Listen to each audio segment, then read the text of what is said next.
And blessed to be a part of your day. Kevin Miller in the morning on KIDO Talk Radio. Our phone numbers are 580-5436, 580-KIDO. Joining us now, our great friend Brian Crabtree from Talk40.com. Brian, good morning. Good morning. So we take a look at the year that was, 2017. How would you describe that as a victory, not for the president, not for Congress, but for the Republican Party? Well, I mean, a tax bill in 2017, I think, was a huge victory. I think when you think of tax and reform legislation that hasn't been completed in 30 years, the last time we did it, completely outdated policies as it stands. I mean, that was overwhelming, but it was also sort of automatic. If conservatives, I think their issue policy and free market economy and so there's nothing they could do. So I don't think it was a huge accomplishment for Republicans in terms of shock and awe and wow factor. I think it was a required and expected accomplishment. And I think it's going to have a huge impact on our economy over the next 3 years. Let me not belittle what they've done. It will be one of the biggest pieces of legislation in terms of economic advancement we've seen in our lifetime. Brian, but are they getting along with the president? You know, you have the president publicly criticizing them, then praising them back and forth. We really haven't seen that in Washington. Of course, as you know, we've seen that in business. But do you think that McConnell and Ryan and the other leadership within the House and Senate are learning to work with the president? I think they're trying to figure it out. I think they're getting a crash course, and you said it, in business. The problem in Washington is there hasn't been any business in Washington in a long time. And what I mean by that, there's been no business acumen in a place in a city that operates a multi-trillion-dollar budget. I mean, no business acumen to speak of that, and it's not business acumen there. We just haven't operated with a business acumen and operated entitlement and with some sort of a cultural type of approach, and that just doesn't work in a business. You can't lead by consensus. You've got to have a strong leader with a bit of an iron fist, and you've got a lot of people in Washington that have been used to kind of running their own show. The inmates have been running the prison. And let's face it, the reason we have a president and an executive branch is to have someone ultimately run and set the vision for the country. And the Congress and the Senate doesn't like that. And so, yeah, we're going to continue to have what we could call very easily a toxic relationship for the foreseeable future until I think Congress and the Senate gets beaten into submission. I'm not saying they lose their individuality, their right to speak out. I think the conflict is positive. I have always found in business when there is conflict, the boardroom table or at the manager's table where people disagree on the way forward, that's where the most progress happens. Apparently the American people have forgotten that conflict vets out problems. It creates critical thinking and thought, and then you're able to make better decisions. It's been one of the missing elements of our country and our government for a long time. In other words, to get comfortable, sometimes you have to learn to be uncomfortable. Yeah, you have to break things down. A lot of times, if you think about a marriage, in a sense, a marriage, people file divorce, they get separated, the family's in shambles, and it's then they get with a marriage counselor and put it all back together and sometimes have a much better marriage than they could have ever imagined before the big fallout. I've had it happen myself in my own marriage. And so when you look at it that way, you break it into a million pieces, you pick it up, you put it back together the right way. And over time, something kind of gets, obtuse or out of shape. And that's kind of what's happened to our government. And Trump has been hired by the American people clearly with a mandate to go in and shake it up. So any essence or thought that this should be less volatile than it is just weakness. It's loser mentality by people who observe this president, observe this Congress, and people like Mitch McConnell and Ryan arguing with Trump. So be it. Let them argue. Let's have a public, transparent argument about what we disagree with. Let's get a little bit nasty. Not too nasty, but a little bit nasty, and let's vet it out and move on instead of getting mired up in the slop and the emotional, harm that we all want to talk of. It just to me, that's what we need to be doing because we've let it go on too long, and we've pent up a lot of resentment in our country. Our great friend Brian Crabtree joining us at Talk40.com with Kevin Miller on KIDO Talk Radio. So, what about the economy? Have we seen anything like this recently? Yeah, no, I don't think we've seen anything. What you saw was very bizarre. NBC Universal, AT&T, Comcast, the list goes on and on. Several media outlets, and we know media outlets, I say this laughingly, are some of the cheapest on earth when it comes to letting go of money, giving out $1,000 bonuses just after the tax bill was passed. That's sort of unprecedented. And what that was a statement that wasn't really political. It was a statement by businesses that said, we understand this is a great privilege that's been given to us, that the top is getting a great deal of benefit from the tax plan, and that we intend to recognize that we owe it to our workers and to the middle class of America to make sure that they also benefit. If we are good corporate citizens, our stockholders will be even happier because we'll get a lot more money. Now, not everybody's going to take, a lot of them are just going to stuff it in their pocket and go on about their way. We can't stop that. But what we can look at is as we repatriate $2 to $4 trillion over the next 3 years, as we lower corporate income taxes, meaning almost no corporations are going to be leaving now. Some might even come back as they have the money then to expand. They're not going to take all of those trillions of dollars and invest it into the economy. Certainly they're going to put some back in stock buybacks and all of that stuff that's oh so negative. But wait a minute, you put money in a stock buyback and that money ends up, some of it, in the economy by people spending it. I mean, so it's not all bad even in that regard, but they're going to spend some of that on research and development. In doing so, they're going to have to hire people. A rising tide lifts all boats, and we're going to see something by mid-year, I think, that's quite profound, absent any major headwinds that we don't see at this point. A Dow that's even higher, a unemployment number that's even lower, wages growing in the 3 to 4% range, something we haven't seen in over a decade, and an economy, I think, that's clipping away at 4% GDP growth, which is where a country of this size ought to be if it's healthy. You see that come midsummer, and the arguments are going to cease, because who can argue with a bigger paycheck, more optimism, more money in their pocket, and a much better retirement account? If that's the Trump economy, who gives a crap how he went about getting it there? Brian Crabtree joining us on KIDO Talk Radio. Kevin Miller in the morning here. He's from Talk40.com.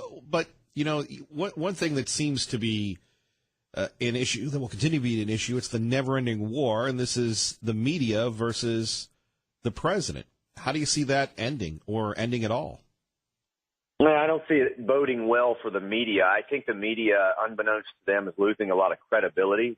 That doesn't necessarily mean that Trump wins in that media war. There certainly could be some damage to Trump along the way, because you've got the whole fire and fury of most of the, I call it fake stream media, centered on him, the bullseyes on Trump. But I think at the end of the day, the process of continuing to predict the Trump presidency wholly inaccurately and incorrectly, they continue to be proven wrong as the media seems to continue to be, you know, as it continues to happen. They're going to lose a lot of credibility, and I think that's going to fracture what we've known as the mainstream media, and you're going to have a much different media at the end of the Trump administration, the Trump era. The CNNs and the Foxes of the world will still be relevant, but they won't be as relevant. And there'll be digital outlets that will have risen up. Breitbart, for instance, is one. I don't know how they fare in all of this. But Breitbart, for instance, has gained a lot of traction. It's one of the top 50 websites in the world. They share space with Amazon, Yahoo, and Google. I mean, that's unheard of. They eclipse the next two news outlets combined. In fact, most of the time, the three networks news sites, they have more traffic than they do. So if you look at that sort of thing, that's the changing face of media in America. And those that really focus on their niche and deliver to their audience what they have promised, or those that are going to prevail. The problem with the mainstream media, CNN, CBS, ABC, NBC, is that they've long stood as journalism outlets of getting to the truth and holding the powerful accountable, if you will, but they're no longer holding all of the powerful accountable. They're only holding conservative power accountable, and they're letting liberals get away with everything shy of murder, and maybe even that. And that the American people are becoming very well aware of, thanks to Trump. And it may not bode well for Trump in the end, the war with the media, but it's certainly and assuredly not going to bode well for what we have known as the mainstream media. Our great friend Brian Crabtree with us, Talk40.com, Kevin Miller on KIDO Talk Radio. So people have speculated that if the Democrats recapture the House, we could see impeachment. What do you think of that? Well, you could see it. I don't think it could happen. I don't think the actual removal of the president would happen. You'd have to have 2/3 of the Senate in a trial. And the question in a trial is, what has the president done other than tweet some things we don't like that is to the level of high crimes and misdemeanors? I mean, Michael Flynn does not reflect on what the president has done. We've seen controversy in almost every president with people. You've got a staff, immediate staff of about 4,000 people. That are kind of paramount to the executive branch. So, I mean, you know, there's a good chance in a group of 4,000 people you're going to have some crooks no matter how good of a leader you are. And I think every president's faced that. So what has this president done that rises to the level of high crimes and misdemeanors? And the answer is, as far as I can tell, not a single thing. So an impeachment, you know, while that may be attractive as a Democrat talking point for 2018, I don't think the American people really want to go through that again. I know that I've been a Republican or a conservative. In fact, I was a Republican through about 1998. It was because the Republicans, for which I was one, impeached a president over something about going under a desk and a cigar and a blue dress and a white lie. I didn't think even that rose to the level of impeaching the president and putting the country through that in the days of Bill Clinton. And I thought it was extremely petty of the Republicans back then. And it was at that point I became a conservative and never identified again as a Republican. Having said that, I think there's plenty of people who don't like Trump who don't want to go through an impeachment. That's my point. I didn't like Clinton, but I didn't want to go through the impeachment. There's plenty of me on the left who don't want to go through the impeachment of Trump. They believe in the elections, the democratic process.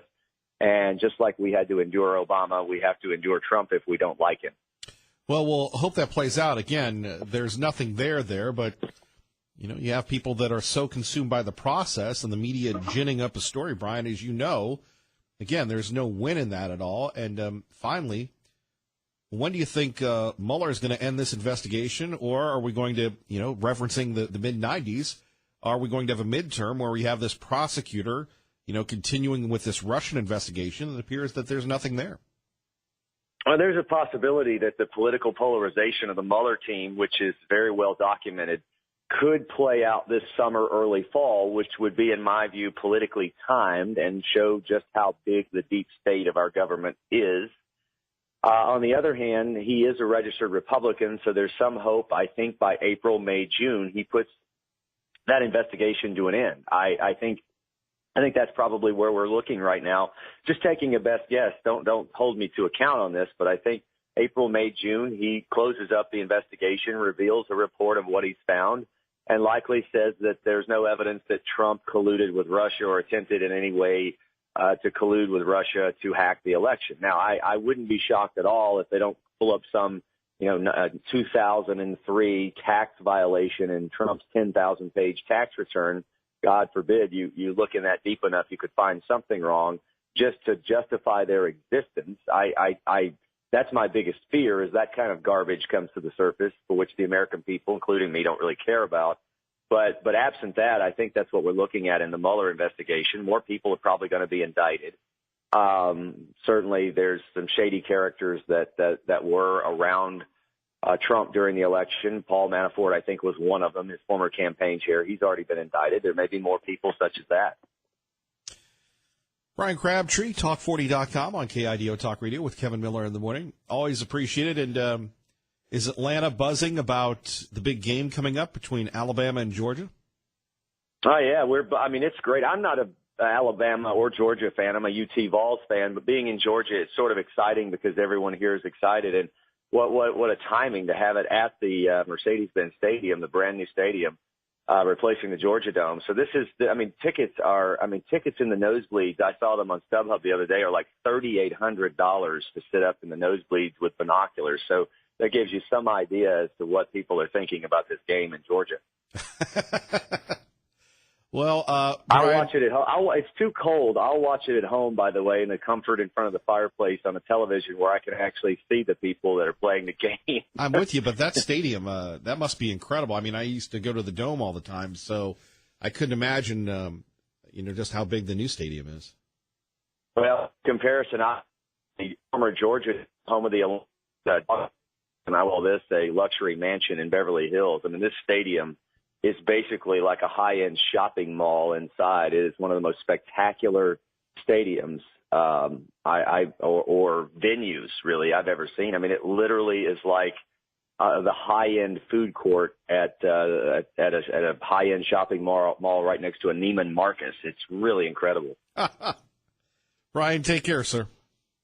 Good to be with you. Happy New Year. Happy New Year. Brian Crabtree, Talk40.com. Kevin Miller in the morning here at 580-5436, 580-KIDO. Coming up next, remembering the president of the Church of Jesus Christ of Latter-day Saints. He's died. We'll have the details next. And your thoughts with Kevin Miller at KIDO Talk Radio. Thomas S. Monson served a half-century in LDS church leadership positions, the last 10 as its 16th president. During his term, the number of Mormons worldwide expanded by more than 3 million people. Monson told the LDS General Conference last April, "Let us examine our lives and determine to follow the Savior's example for being kind, loving, and charitable." Utah Senator Orrin Hatch says Monson was among the greatest men he's ever known. Service was his motto, humility his hallmark. The church attributes his death to old age. Thomas Monson was 90 years old. Jack Callahan, Fox News. And Jack, thank you very much. Kevin Miller on KIDO Talk Radio. Our thoughts and prayers go to President Monson and his family. May God rest his soul. And, of course, if you would like to talk about that and share your thoughts, we're always open to people that are, that have these thoughts that want to share this. It's difficult when you're talking about someone who has died, who has meant so much to their community. And, we always want to have that open funnel. Now, we may agree to disagree, but we always want to have that open funnel. So, again, our thoughts and prayers go out to the Monson family. As we move along here, it is 6:25 at KIDO Talk Radio. Traffic and weather together. Let's get you. And Kevin Miller in the morning here at KIDO Talk Radio. Now, we started off with Brian Crabtree and again, mourning the death of President Monson. In addition to that, taking your phone calls at 580-5436, 580-KIDO. And, we just want to make you laugh here. And before we get to that, I do want to remind you that we've had some scheduling changes here at KIDO Talk Radio. Let's see. After Sean Hannity, our friend Lars Larson is on. And Lars will take you from 6 to 9. Then it will be Ground Zero from 9 to 11 with good old Clyde, and then after Clyde, it will be George Norrie till 4 o'clock. Then Gordon Deal wakes you up, and then we start the day at 5 o'clock. So, again, Lars Larson out of Portland, Oregon. He's been in this market before. He's a great guy. We'll get him on this week, and we'll be doing weekly segments with him. You can learn more about the Lars Larson Show and what to expect weeknights here, 6 to 9, right after Sean Hannity on KIDOTalkRadio.com. And we're very excited about this. I've met Lars a few times. Usually we have him on when we're in Washington, D.C. It's funny, I've known about Mr. Larson for years. In fact, I met him at the White House. And there's a funny story about that, again, at KIDOTalkRadio.com. But we're very excited for the political season to have Lars on. He recently had a chance to be a guest of the president at the White House. So it is wonderful to have Lars Larson on. And, again, we wish everybody else luck that is moving on. And we thank them for being here. We thank Brian Wiley for doing his show. And we appreciate that. We appreciate Alex Jones and what he's done. And he continues to work hard and be a revolutionary guy. But, again, we thought, with some changes that we would bring back Lars. And I appreciate all the emails that we've had about that as well.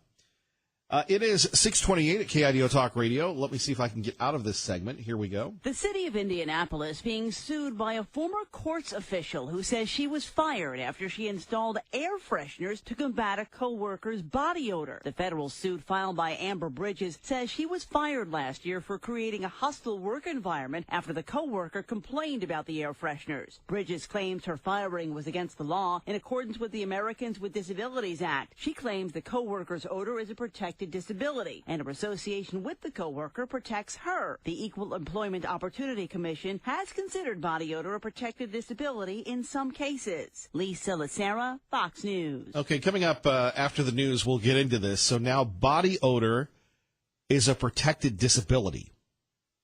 and putting up air fresheners to combat body odor is a protected behavior.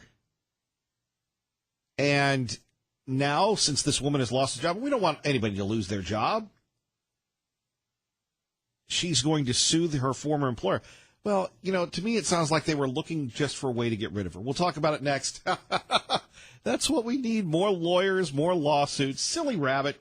Kevin Miller, KIDO Talk Radio. Good morning, Maggie. All right. Thank you all for joining us here.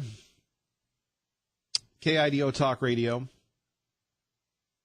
It's interesting. I was talking to Dave Petzo yesterday, and he says, Kevin, I don't think people are back to work yet. A lot of us are back to work, but are we really? Are we really psychologically rolling? Coming up, we'll talk a little bit more about what we went into yesterday, legalizing weed in California. But before that, a few stories. As Maggie talked about, you've got the death of the LDS Church president. Our thoughts and prayers to his family, to the LDS community. If you would like to comment on his leadership, where the LDS Church grew in the last, 10 to 20 years. And, of course, the New Meridian Temple, you can do so here at 580-5436, 580-KIDO. Again, the new edition of Lars Larson, weeknights at 6, right after Sean. That gives us, the nighttime, the right time punch, if you will. 6 hours of conservative talk, if you will.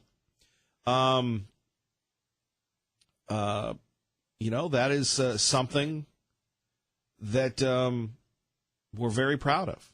I'm sorry, I just got distracted by a return email of mine from Jeff the Suit. Shame on me for being distracted here while we're trying to come up with a program. And then we have the situation going on in Utah where Senator Orrin Hatch has decided to resign. He's decided not to run for re-election. And it's interesting here because the White House has publicly urged him to stay on. Now, Hatch, I believe, is in, 83, something like that?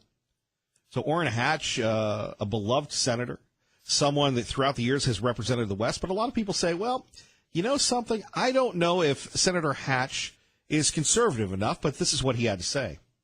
When the president visited Utah last month, he said I was a fighter. I've always been a fighter. I was an amateur boxer in my youth, and I brought that fighting spirit with me to Washington. But every good fighter knows when to hang up the gloves. And for me, that time is soon approaching. There you have it, Senator Hatch saying he's done. After much prayer and discussion with family and friends, I've decided to retire at the end of this term. I may be leaving the Senate, but the next chapter in my public service is just beginning. Now, here's the fascinating thing. You're going, Kevin, we don't live in Utah. We don't have a dog in this fight, but in a way we do. In a way that we do. You have Senator Hatch, who's going to retire. Then you have the possibility of the former governor of Massachusetts, the Republican nominee for president, Mitt Romney, the 2012 guy, who endorsed Governor Otter, who has endorsed Dr. Ahlquist, who is incredibly popular here in Idaho, or at least he was, possibly becoming the next senator in Utah. By the way, a great Netflix documentary on Mitt Romney. If you'd ever want to take a look at that, it's a wonderful documentary. Mitt Romney has a lot of Idaho ties. And so I'm thinking about this at 580-5436, 580-KIDO. Mitt Romney. What does that mean for the Senate? Again, Mitt Romney also could have become Secretary of State. He had an issue with Donald Trump. But haven't we put that all in the past? And maybe you have not a proxy war, if you will, but on one hand you have Congressman Labrador, who was endorsed by Senator Cruz. You have Dr. Ahlquist, who was endorsed by could be soon to be Senator Mitt Romney, and you have Governor Otter endorsing Lieutenant Governor Brad Little. And it's funny, the gubernatorial race is already heating up. I had somebody on Facebook smack me for not including the female Democratic candidate from northern Idaho. And I'm thinking to myself, when we did the last gubernatorial poll, she hadn't declared yet. And I don't think we put A.J. Blukoff in either. But when you take a look at Mitt Romney, when you take a look at Mitt Romney to the Senate, is this a good move?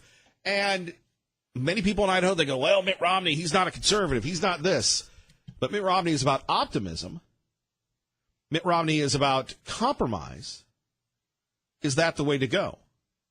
I think that, Senator Hatch says he's retiring, and you heard it right here at KIDO Talk Radio. When the president visited Utah last month, he said I was a fighter. I've always been a fighter. I was an amateur boxer in my youth, and I brought that fighting spirit with me to Washington. But every good fighter knows when to hang up the gloves.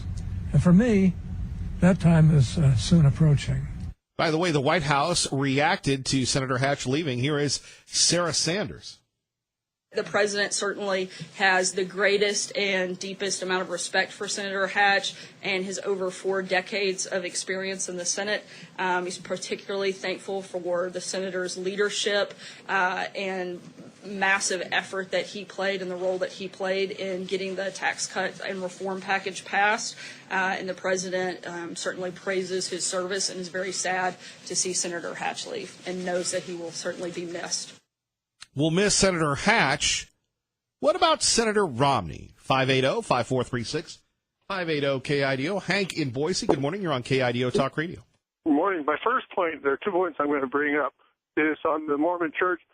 Monson was the last apostle appointed by President David O. McKay in 1963. And it's starting with David O. McKay that the church had its explosive growth, where the church was, at the time when David O. McKay became president of the church in 1951, the church was largely confined to the Great Basin. And by the time Monson has died, it's become a worldwide organization. And Monson played a big role in that growth of the church as an apostle of the church and also as president of the church. So I think that he's one of the probably one of the major leaders of the church in recent times. He's not as public, maybe as somebody as other presidents, but he definitely played a role behind the scenes in building the church. I think that will be his legacy to the church. And as far as Hatch is concerned, Hatch retired because basically I don't think he would have been able to get through the state convention. Under Utah rules, before you can get on the primary ballot, you have to go through the Utah State Republican Convention. And I don't think that Hatch would have had the votes to get through. I think he would have suffered the same fate as Robert Bennett did a few years earlier when he was defeated at the state convention by the current Senator Lee. Hatch has problems with a lot of conservatives down there in Utah. He's sort of like in his later years took kind of a McCain-like reach across the aisle stuff that alienated a lot of conservatives down there in Utah. And he would have had a tough battle getting through the Utah State Convention. And I think he retired because he realized that he probably would not win this time around. You think Senator Hatch wouldn't win re-election? I don't think he would win. I don't think if he was on the ballot for re-election, he probably would. But I'm saying his big problem would have been going through the Utah State Convention. I don't think he would have had the votes. I can't see Orrin Hatch losing. Well, I think you have to look. I think you have to be familiar with the situation within the Republican Party in Utah. Wait a minute. This was the Republican Party, but Hank, this was the Republican Party in Utah that was not happy with President Trump. That I don't know how many Republicans embrace that Evan McMullin person, but I mean, Utah is an outlier when it comes to the Trump election, and I don't know how much of that spills over into here as well. I'm still puzzled by that. But so do you? So if Orrin Hatch doesn't, so if Orrin Hatch retires, which he is, because he couldn't get reelected, do you believe that Mitt Romney will be elected? I don't think that it would be a sure cinch even for Mitt Romney. Romney could win, but I think it would be a tough battle for him in the state convention. We're not talking about the primary. The 2 top vote getters in the convention are the ones that go on the primary ballot in Utah. And the fact is, you have to basically you have to be one of the 2 top vote getters at the state convention to get on the primary ballot. And this is what happened to Robert Bennett. Bennett came from a family. His father, Wallace Bennett, had served in the U.S. Senate from Utah in the 50s. They were one of the most established part of they were one of the pillars of the Republican establishment in Utah. To have them defeated shows you a lot of changes that have taken place, particularly in Utah Republican politics. And I don't think that I think Hatch would have had a struggle on his hands in this. I think Romney's going to win election there easy. If he gets on the ballot, and I think he's the chances, but he would face a tough battle. I'm not saying he would lose, but it would not be a cinch for him to go there, because there are some elements in the Republican Party, in the state Republican Party, that are not particularly happy with Romney either. Sure, but on the other hand, I mean, look, how do you win a primary? Okay, Romney's going to have an incredible amount of money. He's got name recognition. And here's the other thing that Mitt Romney's going to have. He's going to there'll be not just one conservative. There'll be 75 conservatives. They'll split the vote. And there you go. Well, you could have said the same thing in the case of Bennett, but they did coalesce around Lee, and I think Hatch was wise to retire when he did. Yeah, but let's go back to Lee. I mean, Lee was not a fan of President Trump and candidate Trump. So again, there's that element that I don't get it.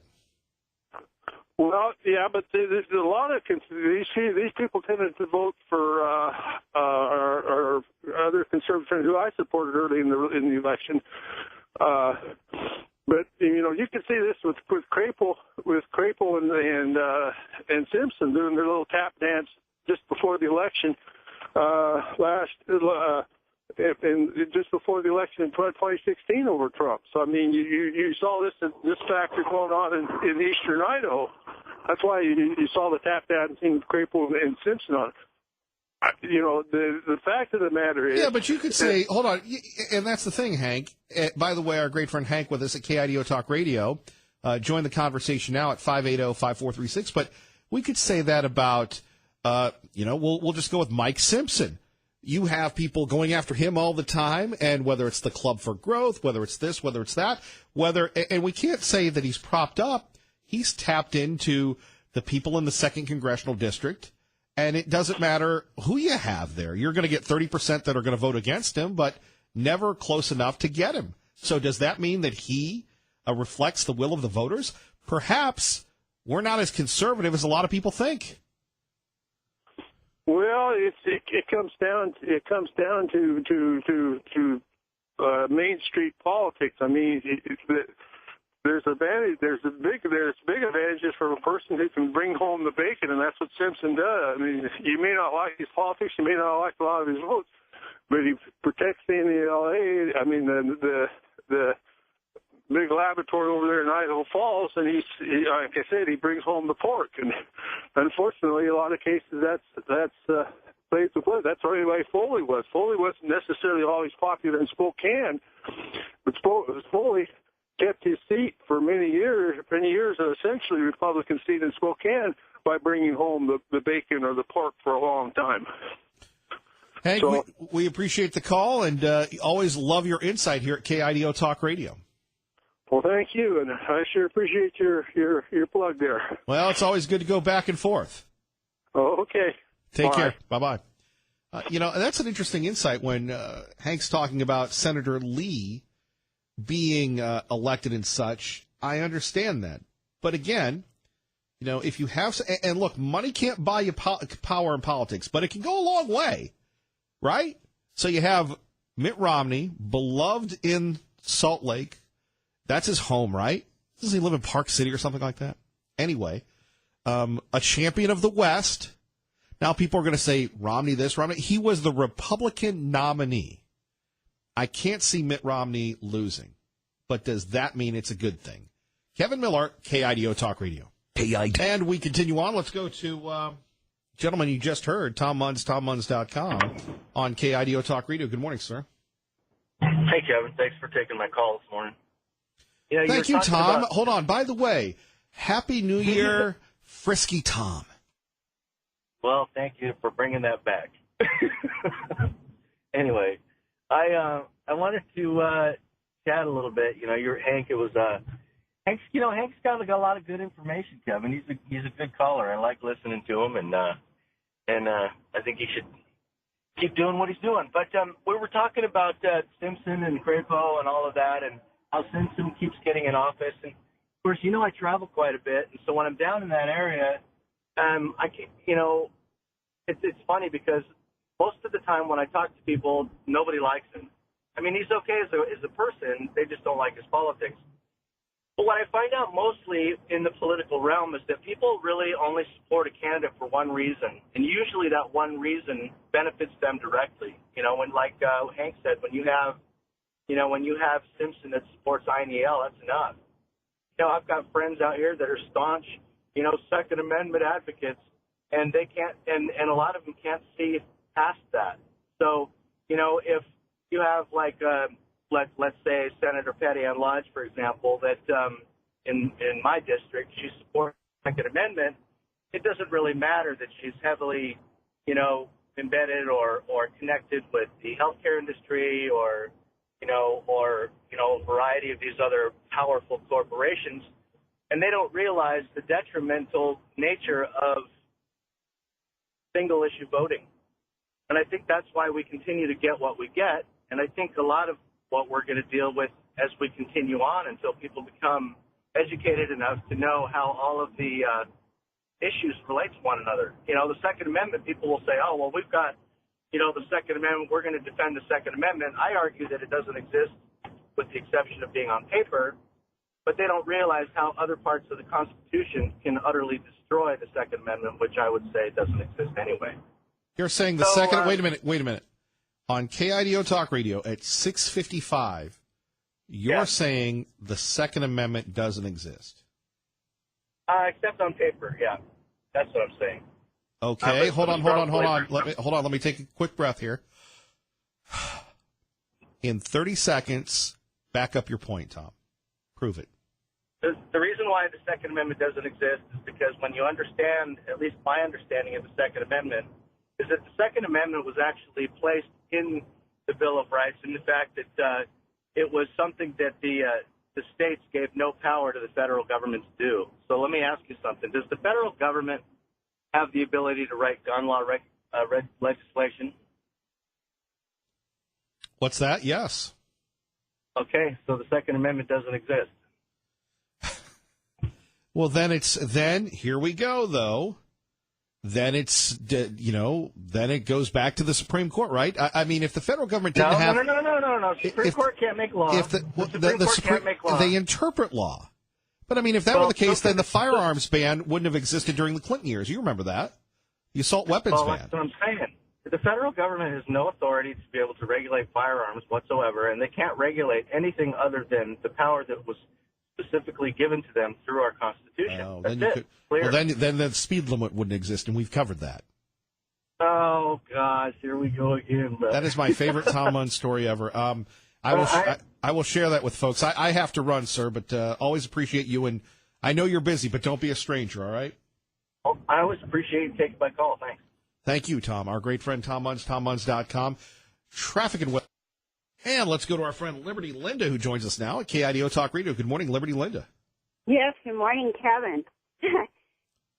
Now that we do know that Orrin Hatch is going to step down, and if Mitt Romney does decide to get in the race for Senate of Utah, I believe he will win. And, Mitt Romney has an extra key in his pocket that we don't know about. He not only is a member of the church, but he is also a descendant of Parley P. Pratt. Now, Parley P. Pratt served with Joseph Smith in the beginning of our church, and Parley P. Pratt is very loved. And since Mitt Romney is descended from him, I think that gives him that extra key in his pocket. So what do you make of Hank and others saying that Orrin Hatch wouldn't have won re-election? I can't see Hatch losing in Utah. I can't understand how Orrin Hatch ever has won. But, I think it's good news that he's stepping down. Well, finally. but I mean, here's the deal. I mean, how did he win? I mean, he's got the money, the connections, the name ID, and everything else. That's how you win, right? Well, I don't myself understand it. He doesn't seem to represent the people there as others would. I think Mitt Romney would represent them much better. And like I said, he has that extra key in his pocket. And I just think it's time for him to win. I do believe he will win if he decides to run. Got to run, Liberty Linda. God bless. Okay, you as well. Bye-bye. Bye-bye.